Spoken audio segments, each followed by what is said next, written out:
Alicance est une association de fabricants d'aliments composés liquides qui partagent les valeurs communes issues des démarches qualité.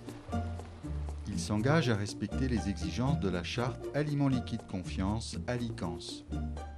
Ces fabricants sont unis par leur volonté de promouvoir et de développer l'utilisation des aliments composés liquides pour ruminants et s'engagent à respecter les principes de transparence, d'information et de sécurité alimentaire à toutes les étapes de production, de commercialisation et de livraison.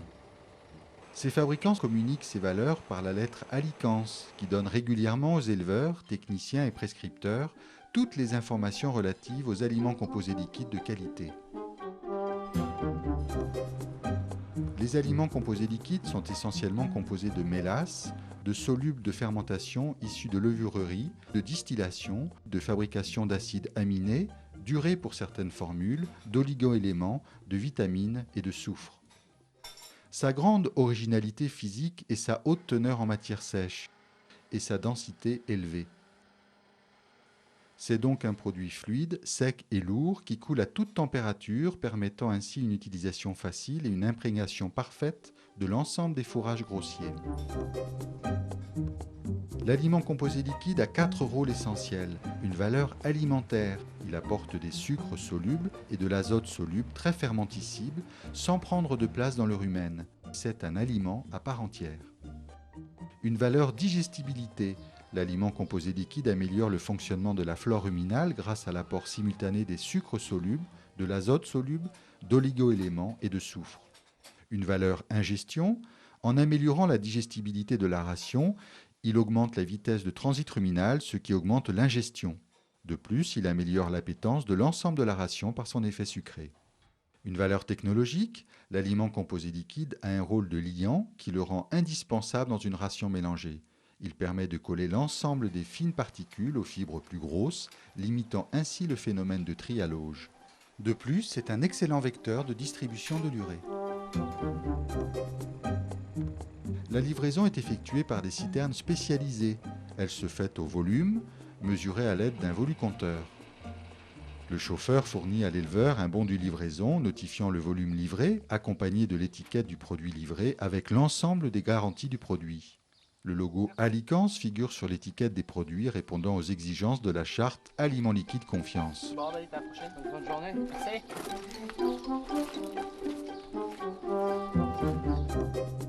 L'aliment composé liquide est stocké dans des containers de 1000 litres ou dans des cuves spécialisées de 1000 à 20 000 litres. Ces cuves sont positionnées dans l'exploitation de telle sorte à faciliter l'utilisation du produit par l'éleveur et assurer une livraison sécurisée. L'aliment composé liquide est incorporé à hauteur de 800 g à 2 kg par animal et par jour, la quantité étant variable en fonction des animaux, de la ration et de la formule utilisée. Sa distribution peut se faire de différentes façons en fonction des exploitations et du matériel disponible.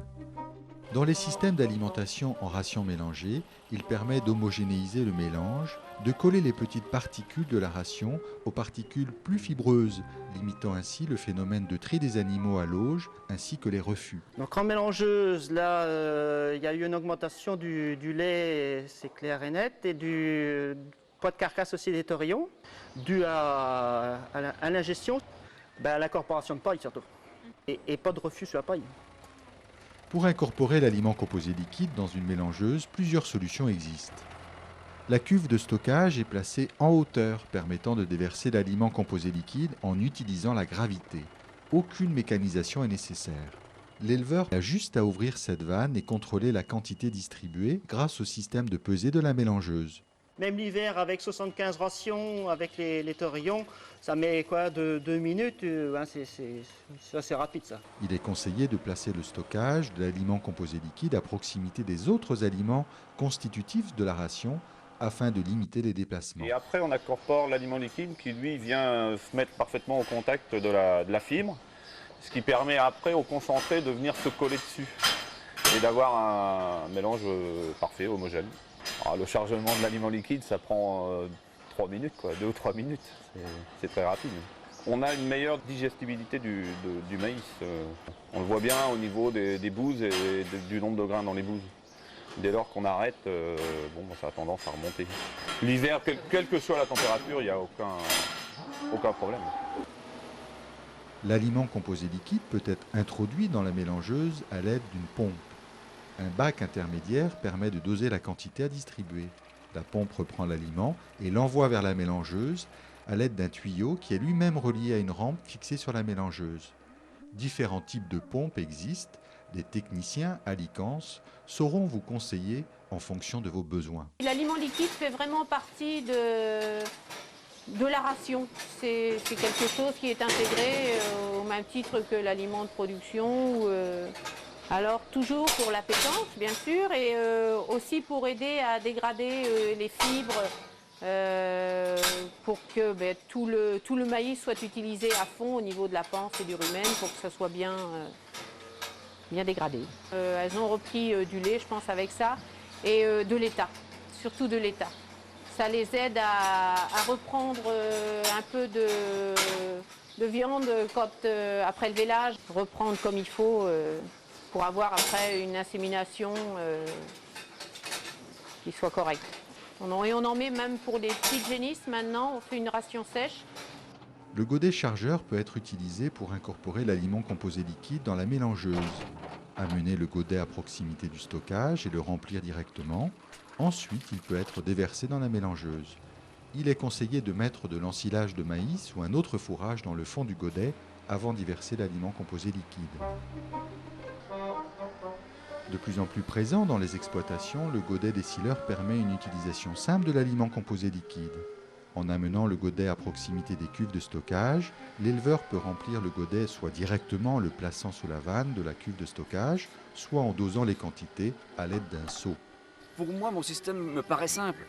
Je mets le godet en rotation et je mets l'aliment liquide donc, que je prends au seau et que je mets dans le godet qui se mélange tout doucement et pour que ce soit assez homogène. L'arrosoir est le mode de distribution le plus connu. Outre sa simplicité, il permet à beaucoup d'éleveurs de réaliser un passage à l'auge, obligeant les vaches à se relever pour venir consommer la ration. Dans cette exploitation, une cuve placée en hauteur permet d'utiliser la gravité. Et on a installé un tuyau d'une dizaine de mètres avec une vanne en sortie de cuve et une au bout pour vider dans le godet. Ainsi, l'éleveur approche son godet chargeur, y introduit le granulé, le minéral, ainsi que l'aliment liquide, de façon simple et rapide à l'aide du pistolet. La quantité distribuée est mesurée au chronomètre. Ensuite, l'éleveur emmène l'ensemble pour faire le mélange avec l'ensilage de maïs et d'herbe. Afin de sécuriser le remplissage de la cuve lors de la livraison, l'éleveur a installé un raccord pompier permettant au livreur de se brancher directement dessus et de réaliser un chargement par le bas, évitant tout risque d'accident.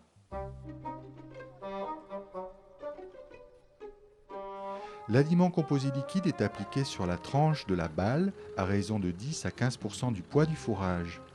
L'aliment composé liquide est un produit lourd et fluide, celui-ci imprègne très vite la balle.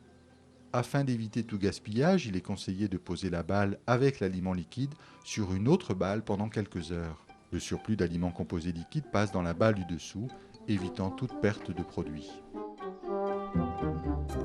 Le libre-service en aliments liquides est un moyen de distribution qui existe depuis plusieurs dizaines d'années. Il est à la fois pratique et technique et de plus en plus utilisé. La ration principale, c'est une ration sèche de foin. Elle consomme entre 15 et 16 kg par jour de foin. On a du concentré, on donne dans les 9 kg de concentré par jour en 2 fois. Et en plus de l'aliment liquide. Donc l'aliment liquide est apporté avec un alimentateur libre-service, un outil de travail qui nous arrange bien. Le ruminant régule son ingestion en fonction de ses besoins. Il consommera plus d'aliments composés liquides en cas de manque d'azote soluble dans la ration et moins en cas d'excès. Elle se sert toute seule. Elle consomme à peu près de 7 à 800 grammes par jour, parce que c'est régulier tous les jours. Le libre-service peut être utilisé pour les vaches laitières, les génisses, les vaches allaitantes et les taurillons. Les éleveurs utilisant le libre-service aliments liquides en ration sèche constatent une hausse de la consommation de foin et de paille. Du fait de l'apport simultané de sucre soluble et d'azote soluble, les vaches digèrent mieux la cellulose du fourrage grossier, permettant ainsi d'en consommer plus. Retrouvez tous ces systèmes de distribution dans la rubrique Système D de la lettre Alicans.